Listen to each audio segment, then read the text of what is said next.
नमस्कार दोस्तों, मैं बलवान सिंह। आज की वीडियो में मैं एक नया सब्जेक्ट आपके सामने एक्सप्लेन करूंगा और आज का सब्जेक्ट है how to deal with court cases on establishment matters. Court cases personal branch के लिए बहुत ही सेंसिटिव सब्जेक्ट है।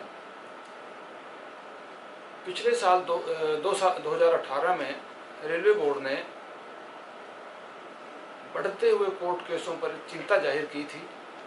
और सभी जोनल रेलवेज को, प्रोडक्शन यूनिट्स को ये डायरेक्शन दिए थे कि कोर्ट केसेस को रिड्यूस करने के लिए, कोर्टों पर काम का बर्डन कम करने के लिए और साथ ही साथ एक्सपेंडिचर में कमी करने के लिए कोर्ट केसों का हायर लेवल पे इफ़ेक्टिव मॉनिटरिंग होना बहुत ज़रूरी है। इसके लिए समय पर कोर्ट केसों का रिप्लाई, काउंटर रिप्लाई देना ज़रूरी है और जो भी रेलवे एडवोकेट हमारे नॉमिनेशन होते हैं उनको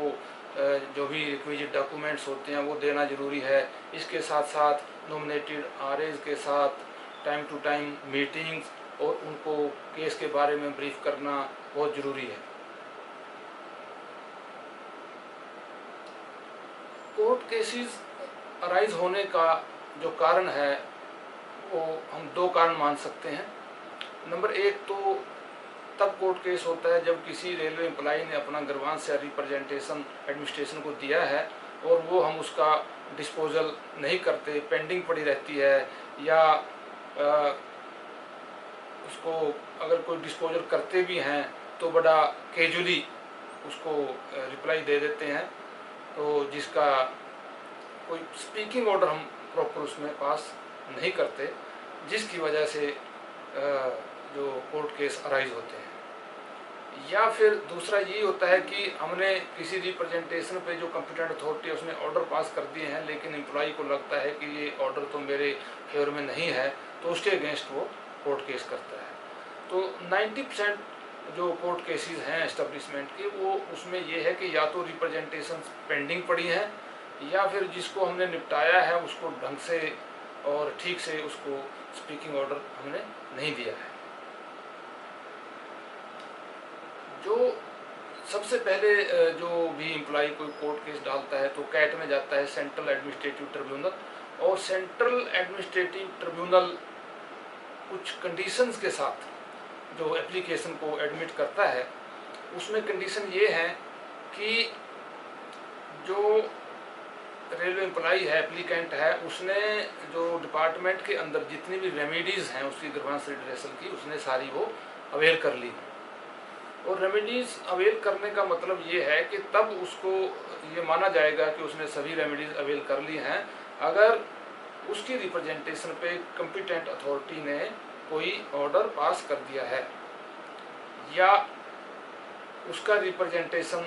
कॉम्पिटेंट अथॉरिटी के पास पेंडिंग है, उसको डिसाइड ही नहीं किया और उसको जो है 6 महीने से ज़्यादा हो गया है। इसके बाद भी सेंट्रल एडमिनिस्ट्रेटिव ट्रिब्यूनल की कुछ लिमिटेशंस हैं, जो ये है कि जो कॉम्पिटेंट अथॉरिटी ने ऑर्डर पास किया है उसके 1 साल के अंदर अंदर एम्प्लॉई को अपना कैट में एप्लीकेशन लगानी होगी, या अगर उसकी रिप्रेजेंटेशन अभी भी पेंडिंग है और वो 6 महीने तक उसका रिप्लाई नहीं दिया और 6 महीने के बाद वो एप्लीकेशन लगा सकता है, 6 महीने से 1 साल के अंदर, ये लिमिटेशन है। तो इसमें प्राय देखने में आता है कि जैसे हमारे रेलवे में इतना बड़ा सिस्टम है, इतना कई फॉर्म हैं जो एम्प्लॉइज़ के ग्रीवांस रिड्रेसल के, फिर भी हमारे बहुत सारी जो रिप्रेजेंटेशन हैं या ग्रीवांसेस हैं वो पेंडिंग पड़ी रहती हैं या प्रॉपर्ली उनको अटेंड नहीं किया जाता, या अटेंड किया जाता है तो कैजुअल वे में कई बार निपटा दी जाती हैं काम के लोड से या किसी तरह से। तो इसीलिए इसमें सबसे ज़्यादा ज़रूरी है कि उसमें जो भी स्टाफ की ग्रीवांसेस हैं उनको टाइम से निपटाया जाए और तरीके से निपटाया जाए, एज पर रूल पॉलिसी के अनुसार उसको एग्जामिन करके प्रॉपर रिप्लाई दिया जाए। कैजुअल अप्रोच से काफ़ी सारे कोर्ट केस अराइज होते हैं। इसमें हमारे जो कोर्ट केस होते हैं, पहले कैट में, फिर हाई कोर्ट में, फिर सुप्रीम कोर्ट में, फिर हमारे यहाँ पे एक हर कोर्ट में स्टैंडिंग काउंसिल रहते हैं, नॉमिनेटेड आरए रहते हैं। स्टैंडिंग काउंसिल एक एडवोकेट होते हैं जिनका स्पेसिफिक नॉमिनेशन होता है इस काम के लिए, और उनका जो ड्यूटी होती है वो ये है कि जब भी कोई नोटिस आता है तो वो कोर्ट के अंदर रेलवे के बिहाफ पे तुरंत पेश होते हैं, अपीयर होते हैं, और वो नोटिस रिसीव करते हैं, और वो नोटिस लेकर के तुरंत जो है लीगल सेल को कॉल करके अपना वो नोटिस हैंड ओवर करते हैं। जो कंपिटेंसी की बात आती है, इसमें दो अथॉरिटी कंपिटेंट होती हैं कोर्ट केस डील करने के लिए। जो काउंटर रिप्लाई फाइल करना है, ड्राफ्ट रिप्लाई या कोई एफिडेविट साइन करना है, तो उसके लिए हमारे एसपीओ या डीपीओ कॉम्पिटेंट अथॉरिटी हैं। और जजमेंट के बाद कोई भी केस इम्प्लीमेंटेशन का है, उसको इम्प्लीमेंट करने का जो डिसीजन है, या उसमें हायर कोर्ट में अपील करने का जो डिसीजन है, उसको डिसीजन पास करने के लिए या ऑर्डर पास करने के लिए जो कॉम्पिटेंट अथॉरिटी हैं वो हैं एचओडी, डिवीजन में एडीआरएम, या वर्कशॉप में सीडब्ल्यूएम। इसलिए हर केस में ऐसे डिसीजन के लिए जजमेंट के बाद जो है इन्हीं कॉम्पिटेंट अथॉरिटी का ऑर्डर लेना बहुत ज़रूरी है। जब भी कोई फ्रेश केस कैट में आता है तो उसमें सबसे पहले हमारे सीएलए की ड्यूटी है कि वो कोर्ट से नोटिस लेकर के और ओए की कॉपी लेकर के तुरंत जो है अपने जो लीगल सेल में, चाहे वो डिवीज़न का है चाहे वो हेडक्वार्टर का है, वहाँ अपने जो एक रजिस्टर मेंटेन होता है उसमें कोर्ट केस की एंट्री करेगा, और उसके बाद कंसर्न पर्सन ऑफिसर को अपना पैरावाइज रिप्लाई सबमिट करने के लिए दे देंगे। इसके साथ साथ उसमें रेलवे एडवोकेट को नॉमिनेशन करने की कार्रवाई करनी होती है। अगर किसी केस में जो नोटिस का पीरियड है बहुत शॉर्ट है, तो उसके लिए सीएलए की ड्यूटी है कि वो रेलवे एडवोकेट से मिलकर उसको एडजर्नमेंट कराएगा और नेक्स्ट डेट जो है कोर्ट से मांगने का काम करेगा। एक इसमें ओए के रिप्लाई फ्रेम करने के साथ साथ एक और जो है जिसको फर्स्ट स्टेप माना जाएगा, इसमें रेलवे बोर्ड के आदेश हैं 1997 के, 1997 के, जिसमें रेलवे बोर्ड ने सभी जोनल रेलवेज को और प्रोडक्शन यूनिट्स को ये डायरेक्शन दी थी कि जोनल रेलवेज में हर मामले में जो जीएम हैं वो कॉम्पिटेंट अथॉरिटी हैं, और जो रेलवे बोर्ड का जो बड़ा ही लिमिटेड सा रोल जो है रेलवेज के अंदर रहता है, तो ऐसे में जब भी कोई एप्लीकेंट किसी केस में चेयरमैन रेलवे बोर्ड या सेक्रेटरी रेलवे बोर्ड को पार्टी बनाते हैं या रिस्पोंडेंट्स बनाते हैं, तो उसमें सबसे पहला जो काम हमें करना है वो ये करना है कि कोर्ट में एक एप्लीकेशन लगा करके चेयरमैन या सेक्रेटरी रेलवे बोर्ड का नाम रेस्पोंडेंट से हटवाने के लिए रिक्वेस्ट करनी है कोर्ट को, जो बोर्ड के डायरेक्शन है। इसके साथ ही साथ जो कंसर्न पर्सन ऑफिसर है, डीलिंग ओएस हैं, वो तुरंत उसका ओए को एग्जामिन करेंगे, हर पैरे का प्रॉपर रिप्लाई तैयार करेंगे, एज पर रूल और पॉलिसी उसको एग्जामिन करना है। रिप्लाई काउंटर रिप्लाई बना करके जो हमारा नॉमिनेटेड आरए है उसको हैंड ओवर करना है, और जो उसमें ध्यान ये रखना है कि ब्रीफ रिमार्क्स नहीं चलने चाहिए, प्रॉपर जो है रिप्लाई उसका हर पैरे का प्रॉपर रिप्लाई रूल के साथ होना चाहिए। और जो ड्राफ्ट रिप्लाई जब एडवोकेट बना देते हैं, फिर उसको हम क्रॉस चेक करने के बाद, फैक्चुअल चेकिंग करने के बाद जो हमारे एसपीओ या डीपीओ हैं वो कॉम्पिटेंट अथॉरिटी हैं उसको काउंटर साइन करने के लिए। इसलिए जो ध्यान रखना है कि जो फ्रेश ओए आती है उसका रिप्लाई जो है टाइम से हम अपने रेलवे एडवोकेट को दे दें, और ताकि वो टाइम से कोर्ट में उसका रिप्लाई फाइल कर दे। और इसी वजह से इसी के कर चलते हम जो है अननेसेसरी जो हरासमेंट कोर्ट में कई बार हो जाती है, कई बार एक्सपार्टी ऑर्डर हो जाते हैं या कई बार फाइन हो जाता है, तो उससे बचने के लिए ज़रूरी है कि हम जो है रिप्लाई बिल्कुल टाइम से फाइल कर दें। रिप्लाई फाइल करने के बाद ये हमारे जो भी डीलिंग ओएस है या कंसर्न एपीओ डीपीओ एसपीओ हैं, उनकी ड्यूटी बनती है कि आरए से बात करके उनको पूरा केस जो है ढंग से ब्रीफ कर दें, ताकि वो अपना हियरिंग के लिए जो रेलवे एडवोकेट हैं वो अपनी पूरी तैयारी कर लें। और जो भी हियरिंग फिक्स होती है उसमें हमारी ये भी ड्यूटी रहती है कि कम से कम जो हमारे डीलिंग ओएस हैं वो हर हियरिंग को अटेंड करेंगे और साथ में सीएलए की हेल्प लेते रहेंगे जहाँ जरूरत पड़ेगी। जहाँ पे इफेक्टिव हियरिंग की बात है वहाँ पे जो भी कंसर्न एपीओ डीपीओ एसपीओ हैं उनको भी हियरिंग अटेंड करनी है, ताकि डिस्कशन के दौरान अगर कोई चीज़ एडवोकेट से छूट जाती है तो उनको वो टाइम पे बता सकें। इसके साथ साथ जो सीएलए है उसका हर स्टेज पे इम्पोर्टेंट रोल रहता है, इसलिए उसकी हेल्प समय समय पर लेते रहना हमें होता है। और उनकी रिस्पॉन्सिबिलिटी भी है, सीएलए की यह भी रिस्पॉन्सिबिलिटी है कि वो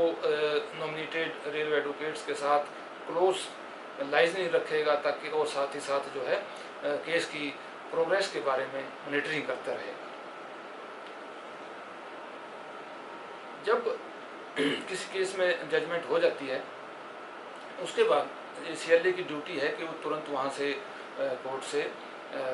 जजमेंट की सर्टिफाइड कॉपी कलेक्ट करेंगे, और किसी वजह से अगर सर्टिफाइड कॉपी मिलने में कुछ देरी है तो वो अनसर्टिफाइड कॉपी जो भी नेट से मिले या जैसे मिले उसको लेकर के तुरंत कंसर्न ऑफिसर को देना है, ताकि वो ऑफिसर जो है उसी टाइम अपनी उस पर कार्रवाई शुरू कर सके उसको इम्प्लीमेंट करवाने के लिए, या उसमें हायर कोर्ट में जो अपना एजिटेट करने के लिए जो भी प्रपोजल बनाना है उसका तुरंत जो है अपना फाइल बनाए। इसके बाद पर्सनल ऑफिसर द्वारा जब वो एग्जामिन किया जाएगा तो ये उसकी ड्यूटी है कि उसमें प्रॉपर जो है ग्राउंड लिंक करेंगे कि इम्प्लीमेंटेशन अगर करने का प्रपोजल है तो कौन सा ग्राउंड है, अगर उसको हायर कोर्ट में एजिटेट करने का ग्राउंड है तो उसका क्या ग्राउंड है। उसके बाद प्रपोजल को लीगल सेल के द्वारा एग्जामिन करने के बाद कंसर्न एचओडी एडीआरएम या सीडब्ल्यूएम को फाइल जाएगी, ताकि वो उस पर फाइनल ऑर्डर ये करें कि इसमें इम्प्लीमेंटेशन कर देना है या हायर कोर्ट में हमें रिट डालनी है। एक ऑर्डर होने के बाद एक रिट से पहले एक रिव्यू का प्रोविजन है कि जो जिस कोर्ट ने ऑर्डर किए हैं उन्हीं के ऑर्डर का हम रिव्यू करने की रिक्वेस्ट कोर्ट में डालते हैं। तो जैसे कैट ने हमारे कोई जजमेंट पास की है तो हम उसमें रिव्यू डाल सकते हैं, और उसका रिव्यू का टाइम रहता है सिर्फ 30 दिन। 30 दिन के अंदर हम उसमें रिव्यू के लिए अपना रिव्यू पिटीशन डाल सकते हैं, लेकिन रिव्यू पिटीशन में बड़ा लिमिटेड सा स्कोप है कि 1 या 2 ग्राउंड पे ही कोर्ट जो है उसमें अपने ऑर्डर को रिव्यू करता है, क्योंकि कोर्ट का अपना ऑर्डर है और वो बड़े कोर्ट के आदेश जो है इतना कैजुअली नहीं होते, बड़ा सावधानी से हर चीज़ को कवर करके कोर्ट ऑर्डर पास करती हैं। तो उसका जो अपने ऑर्डर को रिव्यू करना जो है उतना आसान नहीं होता, लेकिन प्रोविज़न है, इसीलिए कई केसों में रिव्यू डाला जाता है। लेकिन हमें रूटीन में ऐसा चांस लेने से बचना चाहिए, क्योंकि बहुत ही कम परसेंटेज है जहाँ पे कोर्ट अपने ही ऑर्डर को रिव्यू करने का ऑर्डर पास कर देती है। और जब भी इम्प्लीमेंटेशन के लिए हायर कोर्ट में अपील करने का हमारा मामला है तो उसमें जो टाइम लिमिट कोर्ट ने हमें दिया उसका बहुत ज़्यादा ध्यान रखना है। अगर उसमें हम देरी करते हैं, चाहे इम्प्लीमेंट करना है चाहे उसमें हायर कोर्ट में जाना है, तो देरी ही उसका जो है कंटेम्प्ट का कारण बनती है। अगर हमें इम्प्लीमेंट नहीं करना और रिव्यू या रिट पिटीशन के लिए आदेश हुआ है तो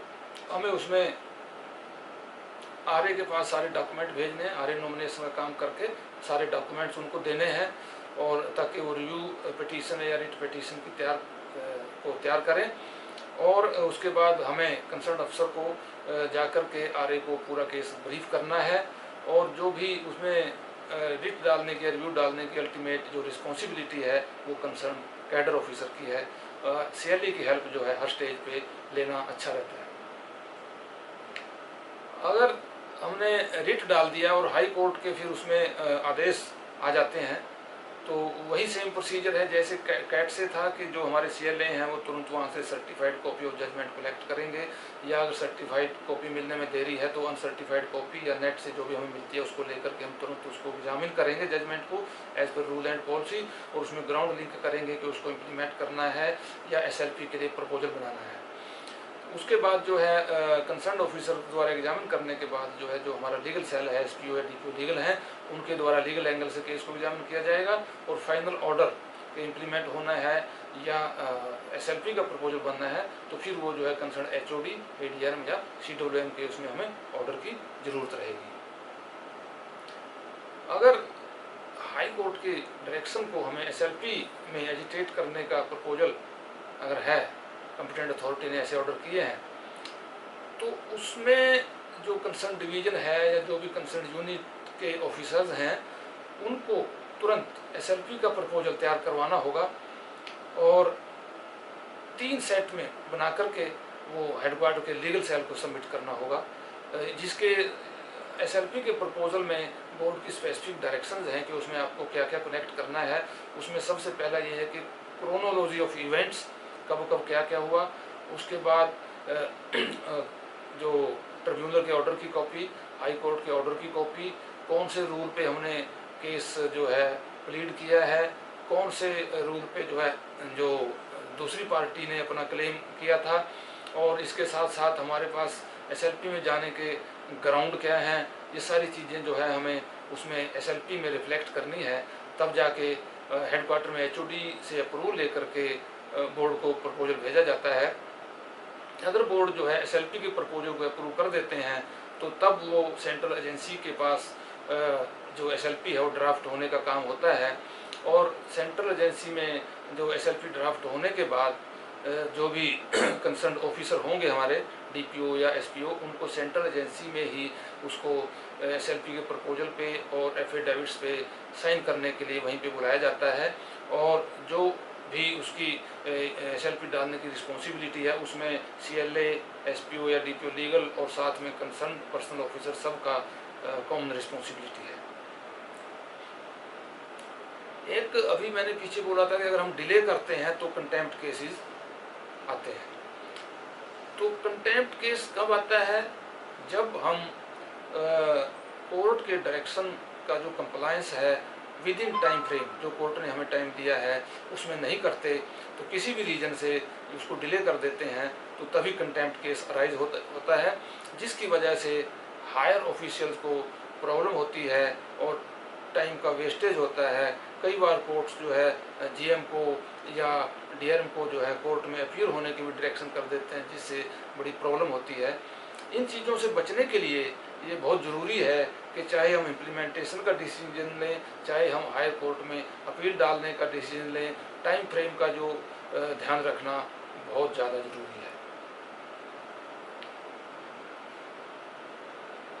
इसी के चलते बोर्ड ने कहा है कि हायर लेवल पे मॉनिटर करना, खासकर कंटेम्प्ट केसेस का डीआरएम, शेड्यूल एचओडी के लेवल पे मॉनिटर करना बहुत ज़रूरी है। जब किसी केस में कंटेम्प्ट का नोटिस आ जाता है तो उसको तुरंत लेकर के जो है सीएलए द्वारा और कंसर्न ऑफिसर के द्वारा डील किया जाना होता है। सबसे पहले उसमें हमें आरए का नॉमिनेशन करना है, और उसके साथ साथ जो है जिस अथॉरिटी के अगेंस्ट कंटेम्प्ट का नोटिस है, चाहे जीएम है, डीआरएम है, तो उनसे वो वकालतनामा साइन करवाना होता है। उसके साथ साथ अगर मामला जो है हमने ऑलरेडी हाई कोर्ट में डाल दिया है और लिस्टिंग हो गई है, तो हम जो है कोर्ट में उस चीज़ का एक एप्लीकेशन फाइल करेंगे कि साहब हमने जो है इसमें हायर कोर्ट में अपील कर रखी है, या अगर इम्प्लीमेंट कर दिया है तो इम्प्लीमेंट करने का वो हम उसमें एफिडेविट फाइल कर देंगे, साहब हमने आपके ऑर्डर का ऑलरेडी इम्प्लीमेंटेशन कर दिया है। या अगर हम इम्प्लीमेंट कर रहे हैं और उसमें कुछ टाइम लगने की अभी संभावना है, तो भी हम कोर्ट में एक एप्लीकेशन लगा करके थोड़ा टाइम मांग सकते हैं कि हम इम्प्लीमेंट कर रहे हैं लेकिन इसमें कुछ टाइम लगेगा। लेकिन उसके बाद फिर इम्प्लीमेंट ही करना जरूरी होगा, बाद में हम उससे बैक ट्रैक नहीं कर सकते कि हमने टाइम तो मांगा है इम्प्लीमेंट करने के लिए और बाद में हम जो है ये कहेंगे कि नहीं हम हायर कोर्ट में जा रहे हैं। कई बार इतना प्रेशर आ जाता है लोअर कोर्ट का कंटेम्प्ट में कि उसको इम्प्लीमेंट करने के अलावा कोई चारा नहीं रह जाता। कई बार वो हायर कोर्ट में हमारी अपील भी रहती है, लेकिन जो है जैसे कैट का अगर कंटेम्प्ट है तो वो कई बार उसमें इतना इंसिस्ट करते हैं कि इसको इम्प्लीमेंट किया जाना चाहिए, तब क्यों ना कंटेम्प्ट की कार्रवाई प्रोसेस की जाए हायर अथॉरिटी के अगेंस्ट। तो उस मामले में हमें कई बार जो है उसको कॉम्पिटेंट अथॉरिटी के ऑर्डर लेकर के प्रोविजनल इम्प्लीमेंटेशन का काम करना पड़ता है। Provisional implementation subject to final outcome of the orders, the final outcome of writ petition.